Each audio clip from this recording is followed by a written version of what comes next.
Gracias. Muy buenas noches.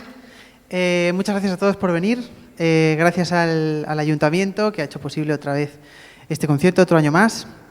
Voy a ver si soy capaz, a lo largo de toda la hora que va a durar el programa, no decir la palabra con P, que empieza por P, porque el año pasado, fíjate, todos nos vimos y no sabíamos que iba a venir porque, bueno, pues no hemos tenido tantos conciertos Si veis que en algún momento pierdo el control y lo voy a decir, paradme, hacer algún ruido, algún tipo de... para que yo pare, porque si no es un bucle que empezamos y no terminamos. Pero en ese sentido, gracias al Ayuntamiento, porque este año, pues lógicamente, para que podamos hacer este concierto lo he tenido que hacer 2 veces. Voy lanzadísimo, se nota muchísimo. Ahora me tengo que relajar un poquito porque me queda toda una hora por delante y estoy... se nota mucho.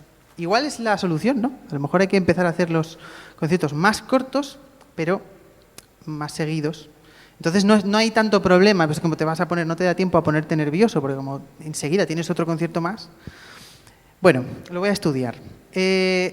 Para los que hayan visto el programa, no sé si alguien lo habrá visto antes, había otro programa propuesto. Lo he cambiado un poquito, no por nada, sino porque he visto que todas las piezas que había elegido eran muy lentas. Y bueno, desde aquella vez que me pasó en un festival de música una señora en la primera fila roncando, claro, yo tampoco sabía muy bien qué hacer. Digo, toco más fuerte para que así de una se despierta. Y así. Pero eso puede ser peor, ¿no? Porque imagínate que pega un grito o algo así. Entonces, lo he pensado a lo largo de estos años y intento siempre hacer un programa que sea más variado, ¿no? O sea, que por lo menos tenga algún punto. Si hay un punto un poco más reflexivo, un poco más, un poco más calmado, bien, ¿no? Pero que no sea todo el concierto así. Bueno, me ha salido un poco un concierto así. Entonces, si alguien ve que se quiere dormir, que le empieza a entrar un poquito el sueñito, no pasa nada, porque el otro concierto era en una iglesia, claro, ya que resonaba muchísimo.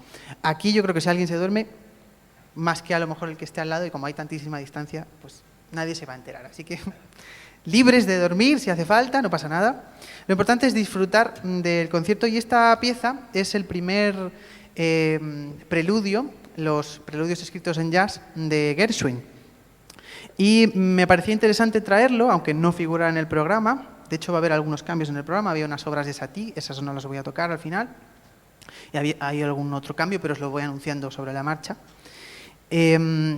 Porque Gershwin es uno de esos músicos, ¿no? que consiguió camelarse a los clásicos para que le dejaran tocar en las salas de concierto jazz, porque en aquel momento, por ejemplo, pues eso, en Estados Unidos en los años 50 o en los años, un poquito antes, digamos, en los años 30, era complicado ver este tipo de obras en un auditorio, ¿no? Porque los auditorios estaban para la música clásica de verdad, la música de tradición europea.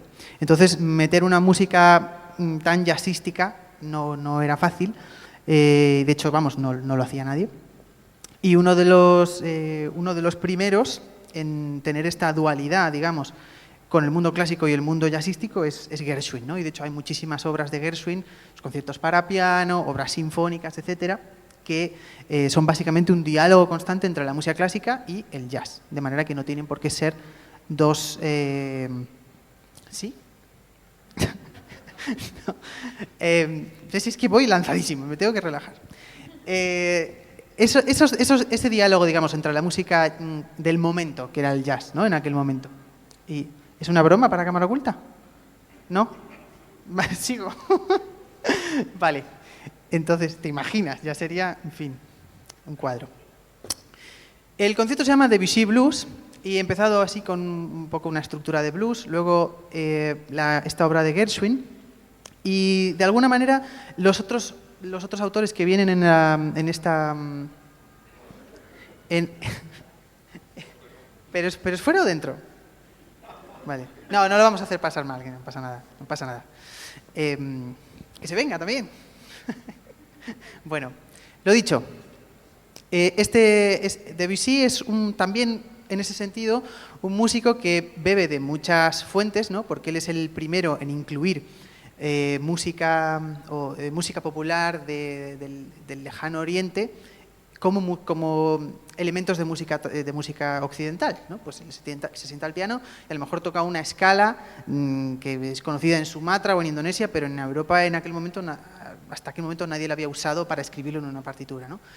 Y curiosamente, la música de Debussy se parece mucho a la música de algunos jazzistas también, porque la forma de usar los acordes, el tipo de acordes que usa, el tipo de un poco de tratamiento pianístico también, se parece mucho muchas veces, ¿no? Y entonces eso a uno le da que pensar y por eso están las obras de Chopin, porque Debussy conocía bastante bien las obras de Chopin y Chopin es pues como un estandarte del piano, ¿no? Todo el mundo conoce la obra de Chopin porque él pues inventó una nueva forma de tocar el piano y eso quedó bastante como un pozo bastante importante y todos los músicos que vinieron después conocieron su obra y les influyó. También pasó con Debussy. Debussy es un compositor que cambió muchísimo la historia de la música posterior y por eso esa obra, Refait dans l'eau, es como un poco la excusa para mezclarlo con un montón de otras cosas.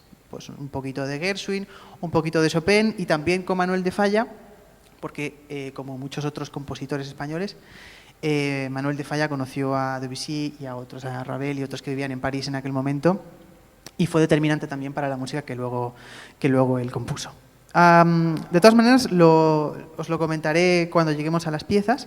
Ahora vamos a escuchar dos piezas de Johann Sebastian Bach, que no figuraban en el programa originalmente, pero se da un poco la misma circunstancia. Bach y su obra para teclado es muy influyente para cualquier músico. Hay músicos de jazz, músicos de pop, que meten cosas de Bach siempre, ¿no? Y es como, por una parte, qué aburrimiento, o sea, ¿no? Siempre otra vez con Bach, otra vez no sé qué Bach, pero es que está muy justificado, porque Bach es el padre musical para muchas personas y de hecho su obra en el siglo XIX ya estaba bastante olvidada, sí que había algunos maestros que la enseñaban, pero no mucho, y el maestro de Mendelssohn se las daba a sus alumnos para que conocieran la obra de Bach, para que la estudiaran y tal.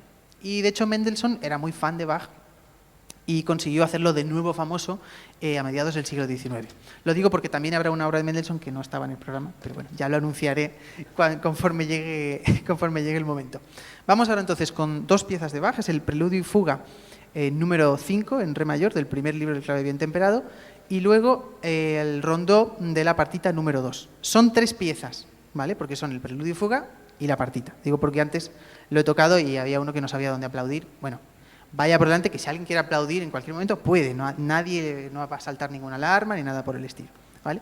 Pero simplemente para que vosotros lo sepáis cuáles son las obras que vienen. Y después de esas obras os presento lo que va a venir después y así. Gracias a todos.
Gracias.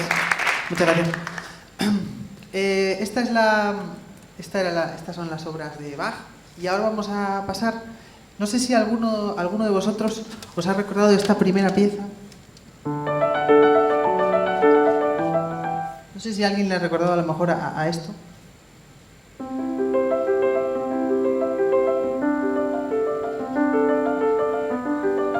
Quizá no lo digo tanto por el hecho en sí de la música, cómo suena, sino por el hecho de que es un mismo patrón, ¿verdad?, que se va repitiendo como en bucle, y ese mismo patrón va generando la propia música, ¿no? Es como que va yendo, digamos, por distintos caminos, ¿no?, y la música va evolucionando de esa manera.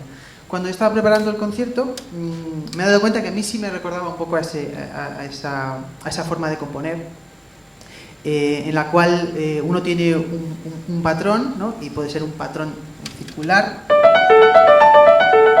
o con 2 voces, o con 3 voces, lo que sea, pero de que de alguna manera es un patrón motor, ¿no?, que va generando un poco la propia música. Y trasteando un poco con esto, he llegado a la conclusión de que muchas veces hay músicas que están como en nuestro subconsciente, ¿no?, o inconsciente, no sé muy bien, y están muy, muy cerca unas de otras.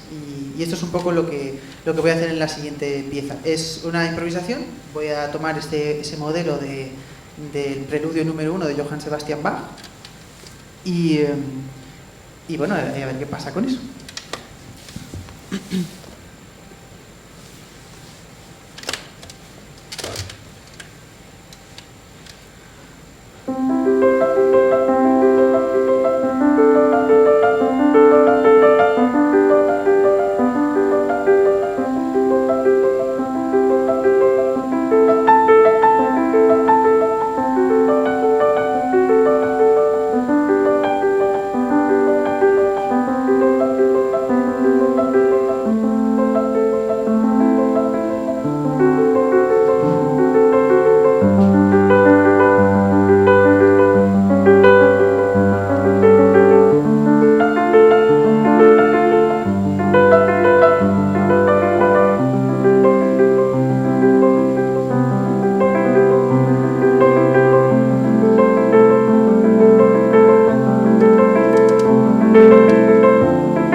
Gracias.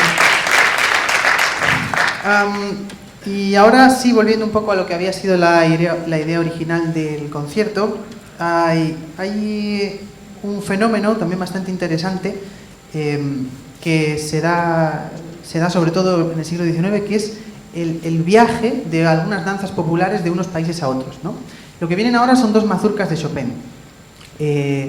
La mazurca es esa pieza, esa estilización de una pieza de baile, ¿no? Hay muchas piezas en la música clásica, hay muchos motivos musicales a lo largo de la historia que, digamos, esa motivación, valga la redundancia, es una danza. Puede ser una danza, digamos, de la corte, en el siglo XVIII, lo que sea, o una danza popular, ¿no? Eso también lo van a utilizar músicos como Albéniz, como Granados, como Manuel de Falla, que lo tenemos al final del programa, para traspasar a un instrumento que se puede tocar en un salón, como puede ser el piano, algo que se baila, algo que se puede bailar en un salón de la corte o que se puede bailar en un sitio elegante, ¿no? Pero también se puede bailar simplemente para divertirse, ¿no? Entonces, el caso de la mazurca es un caso de una danza que se baila también en parejas y que tiene un componente un poco más tosco de lo que podría ser un vals, que es a lo que más se nos puede parecer porque está escrita en tres, ¿no? Una persona, pues, cualquier música que esté escrita en tres enseguida le puede recordar a un vals, ¿no? Y también son famosos los valses de Chopin, en donde él, pues, con la excusa de decir voy a escribir un vals, despliega mucha imaginación musical, ¿no? Estilo propio, etcétera, muy original. Lo mismo hace con las mazurcas. De hecho, Chopin escribió varios libros de mazurcas, tiene varios opus. Y el caso es que la mazurca no es una danza, como os digo, no es tan elegante. Es como un poco graciosa, ¿no? En cierto modo. Ahora nos puede resultar graciosa si la vemos, ¿no? Si vemos a alguien bailar. Si alguien está pensando, no voy a bailar. O sea, lo tengo muy, muy bien estudiado, pero no voy a bailar.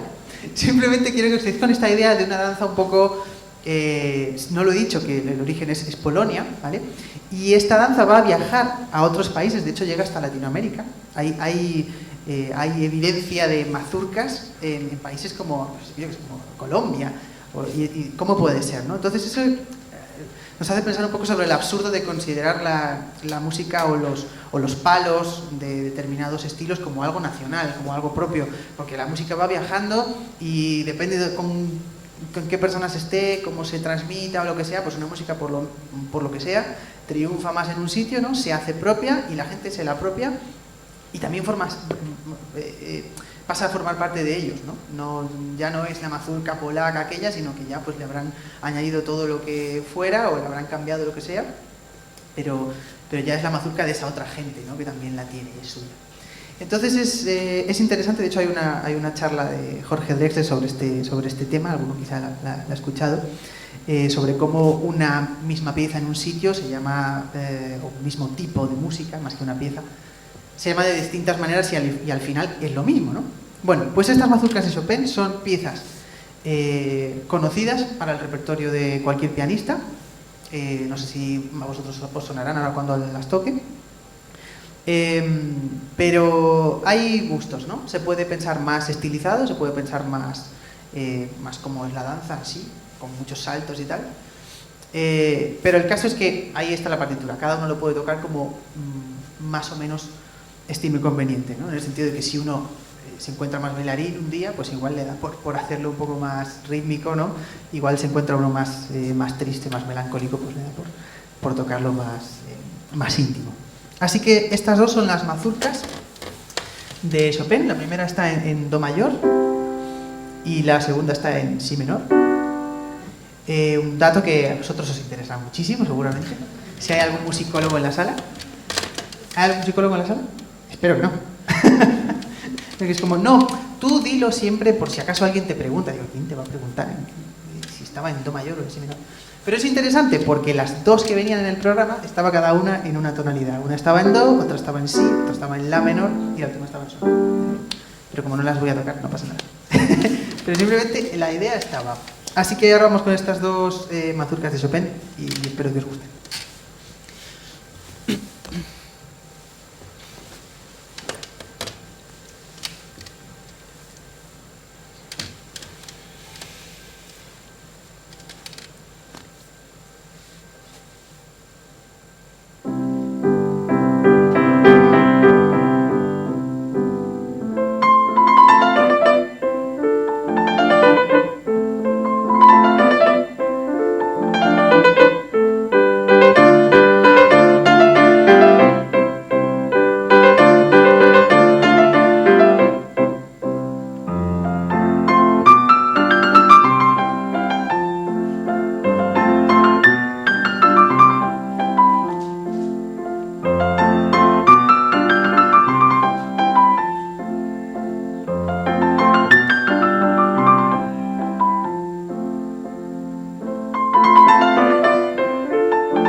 Muchas gracias.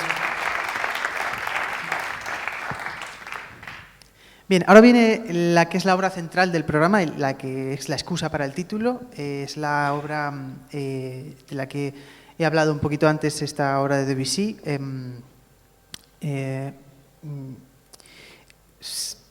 Hay algo que quizá tengo que decir antes. Justo antes de la obra voy a tocar una pieza pequeña de Félix Mendelssohn. Félix Mendelssohn es un artista del romanticismo, realmente, del siglo XIX, ¿no?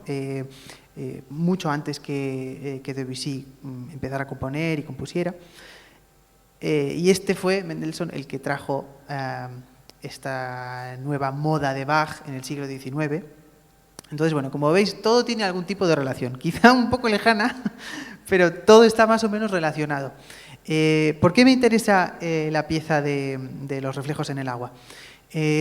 Básicamente, me parece que es un gran punto de partida este tipo de pensamiento, porque son pensamientos sobre sensaciones, ¿no? Más que sobre una historia, que puede ser, ¿no? Pues, yo qué sé, un cuento o algo así, o alguna leyenda antigua, o simplemente a lo mejor un motivo más intelectual. Este motivo musical es describir, ¿no? Es descriptivo. Y entonces utiliza muchas veces esas posibilidades del instrumento, como es el piano, para intentar describir esos colores, ¿no? Una palabra que se usa mucho cuando se habla un poco de la música impresionista, que es esta a la que pueden pertenecer Debussy o Ravel, son colores, ¿no?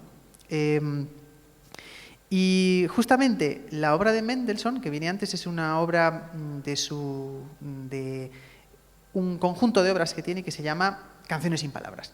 Y las canciones sin palabras son precisamente eso, una canción como se fuera en la época con un cantante acompañado por un pianista, pero en este caso esa voz que cantaría el cantante está metida también en la parte del piano, ¿no? De manera que el pianista tiene que saber un poco cuál es la parte que sería el cantante, cuál es la parte que sería el acompañamiento. Y justamente esta que voy a tocar se llama Góndola veneciana. Es como describe un poco un paisaje, también con agua, con olas, digamos, con colores, ¿no? que se van mezclando. Es verdad que es bastante más triste que la de Debussy, pero me parecía también una buena forma como de hacer un preludio, ¿no? a esa obra. Que por otra parte, esta obra, la de Debussy, forma parte de un conjunto de obras más grande que se llama Images, imágenes, y, jolín, el título lo dice, ¿no? Imágenes, o sea, imágenes en música, en fin, que está muy claro. Que quería, que Debussy estaba claramente persiguiendo una forma de darle otro sentido también un poco a la música, ¿no? Así que viene primero esa obra de Félix Mendelssohn, la Góndola veneciana, de sus piezas que se llaman Canciones sin palabras, y luego viene esta obra, Reflejos en el agua, de Claude Debussy.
Muchas gracias.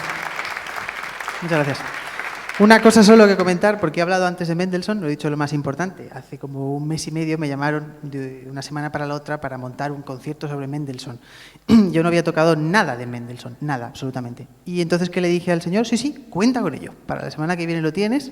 Entonces me metí como loco a buscar, a ver qué hago yo, una hora de programa con cosas de Mendelssohn. Bueno, y investigando también sobre él y sobre su música, descubrí mucha música de Fanny Mendelssohn, que era la hermana de Félix Mendelssohn, y que tiene muchísimas más obras que él. Y de hecho, algunas de las obras de Fanny Mendelssohn se tocaron durante mucho tiempo pensando que eran de Félix Mendelssohn, ¿no? Porque ellos trabajaban juntos, se llevaban muy bien, se admiraban mutuamente. De hecho, Félix decía que ella era mucho mejor pianista que él mismo y compositora. Pero bueno, como tantas otras cosas, en aquel momento las mujeres no podían firmar su propia obra, ¿no? Aunque fuera realmente de ella.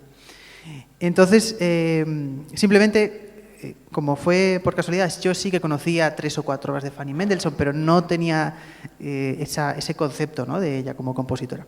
Y bueno, entonces aproveché y metí también un par de obras de Fanny Mendelssohn, porque, oye, pues, ¿por qué no?, ¿vale? O sea, al final, lógicamente no fueron todo obras de Mendelssohn, metí otras obras, también buscando así algunas relaciones entre ellas. Y simplemente quería comentar eso, que me pareció muy interesante. Me pareció bastante increíble nunca haber tocado una obra de Fanny Mendelssohn cuando tiene 400 obras. Y Mendelssohn tiene 100 y se toca muchísimo más, ¿no? Uno puede pensar, bueno, pues claro, pues a lo mejor las obras no son tan buenas, simplemente. Pero es que se da la casualidad de que sí. Entonces no tiene mucha explicación. Como muchas otras cosas, ahora sí que se está haciendo una labor para recordar a compositoras del 19 que eran muy buenas, pero que aún así las piezas seguimos sin tocarlas. Vamos ya con la última obra del recital. Es la Serenata Andaluza de Falla. Y fíjate que lo acabo de hacer ahora y todavía se me olvida. Y es verdad que había unas obras de Satie que al final no van, porque de verdad que me parecía que hacían el concierto un poco lento, pero Satie es un músico interesantísimo también, quien no lo conozca, quizá para otro año. Sobre la Serenata Andaluza de Falla, simplemente decir que Falla tiene mucho de Chopin y también tiene un poco de Debussy. Desde mi punto de vista, lo que más tiene es esa voluntad que también llevaron, por ejemplo, Debussy o Ravel, de meter música popular, meter música tradicional en un esquema de música occidental para tocarlo en el piano, escrito en partitura y todo eso. Falla al final se encuentra con que eso él ya lo tiene, porque tiene toda la música que él ha mamado básicamente en su casa en España, ¿no? Y cuando llega a París, en realidad, pues las obras que tenemos de ese periodo se parecen mucho a Chopin, realmente.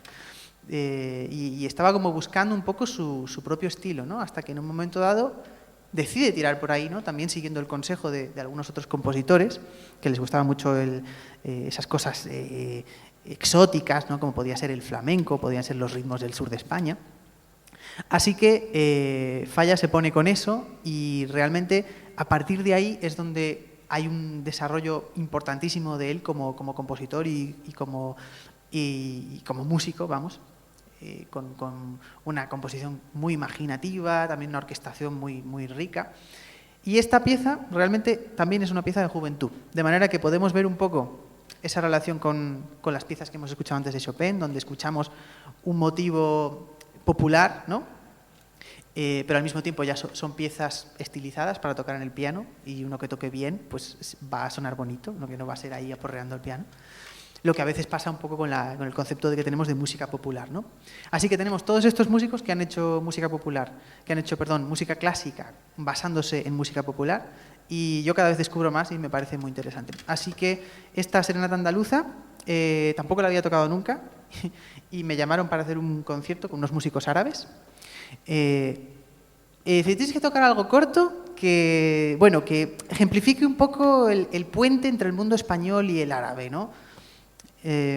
Y claro, dije, bueno, pues no sé, me puse a buscar también y encontré esta pieza que es muy corta, pero pienso que ya deja entrever un poco lo que va a ser Manuel de Falla luego a lo largo de su vida creativa.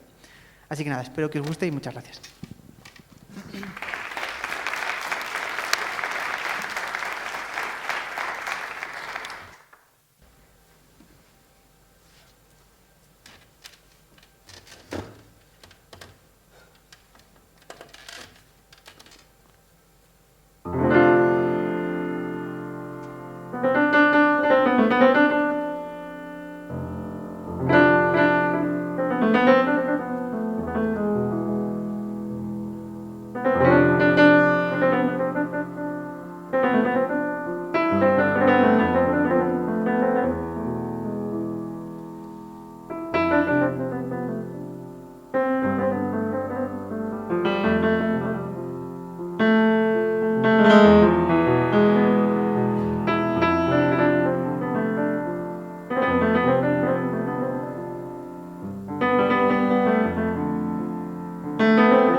Da da da da da da da da. Da da da da da da da da da da da da da da. Ba da da ba ba ba da ba ba ba ba ba. Da da da da da da da da. Da da da da da da da da da da. Ba da da.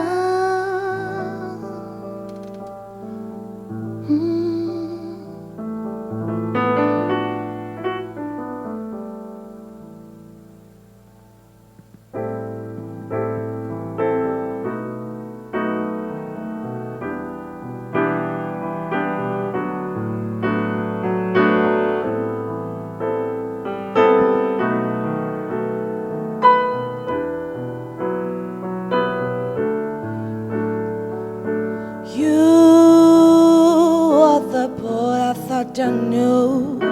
Maybe I was blind, I was young, I never had the clue.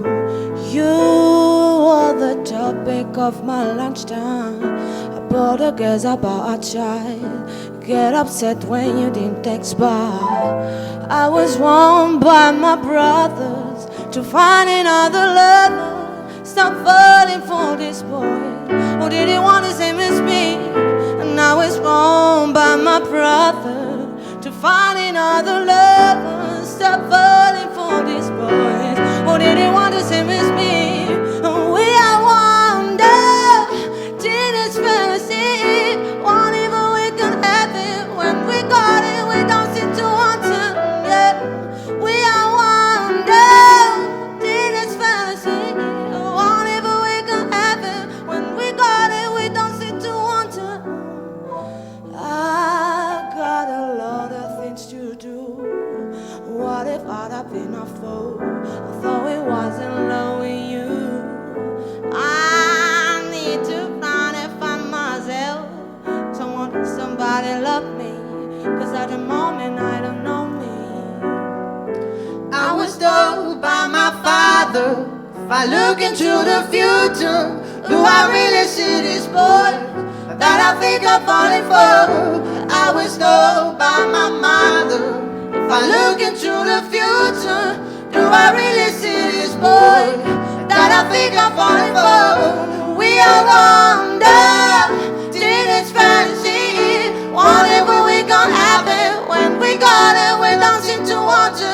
Yeah, we are wonder, teenage fantasy. Whatever we gon' have it. When we got it, we don't seem to want to. When we are young, we look so warm. We think it's the one just to feel ill. There's no need to rush. Take your time. Love is a big old road. Sit back and enjoy the vibe. We are wonder, teenage fantasy. Whenever we can have it. When we got it, we don't seem to want it. Yeah. We are wonder, teenage fantasy. Whenever we can have it. When we got it, we don't seem to want it.